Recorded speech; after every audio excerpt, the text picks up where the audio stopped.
Signs na sobrang mahal ka ng isang lalaki. Girls, excited? Makinig kayo, okay? Number 1 sign, ayaw niyang may kausap kang ibang lalaki bukod sa relatives niya. Ganito kasi kapag kaming mga lalaki, pag nagmahal kami ng totoo, kumbaga ba gusto namin na sa amin lang talaga nakatuon ang atensyon ng girlfriend namin. At saka ayaw namin na may kausap sila, especially kapag matagal ang kanilang conversation with the other guy. Kasi whether we like it or not, alam na alam namin ang diskarte ng ibang lalaki. Kasi first of all, lalaki kami.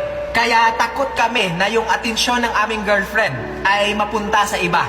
Pangalawang sign na mahal ka ng isang lalaki, uhaw sa time at atensyon mo. Girls, makinig kayo. Kapag ganito ang boyfriend nyo, pahalagahan nyo sila. Bakit? Kasi most of the time, gusto talaga naming makita at makasama yung girlfriend namin. Kasi kami mga lalaki, may attitude kami na kapag mahal mo talaga ang isang babae, makinig po kayo, kumbaga ba siya yung makapagbigay ng energy mo. At iba kasi kapag kasama mo ang taong mahal mo, makukumpleto talaga ang araw mo.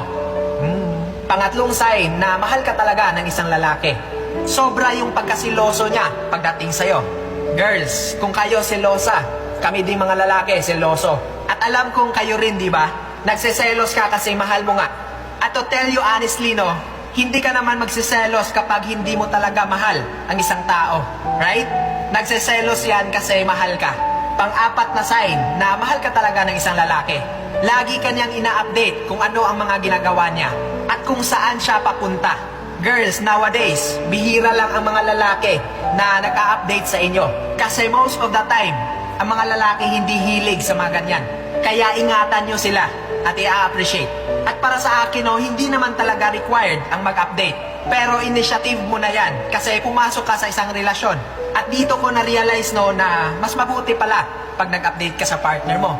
Alam kong alam nyo ito, that simple updates will complete a person's day. Panglimang sign na mahal ka talaga ng isang lalaki, sobra kong mag-overthink. Girls, dapat malaman nyo na hindi lang kayo ang marunong mag-overthink. Kami rin. Kaming mga lalaki, mag-overthink kami. Especially kapag hindi kayo nag-update kung saan kayo papunta or pupunta or sino yung mga kasama nyo. Nag-overthink kami kasi hindi namin gusto na mapahamak kayo.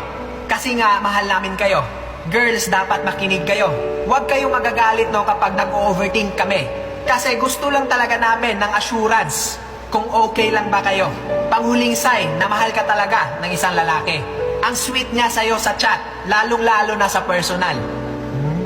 Kaming mga lalaki, karamihan sa amin, clingy.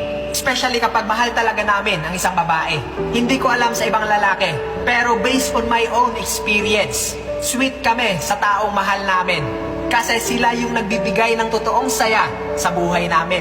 And by doing that, talagang makukumpleto ang araw namin pag gawin namin yan. Okay? So girls, alam nyo na,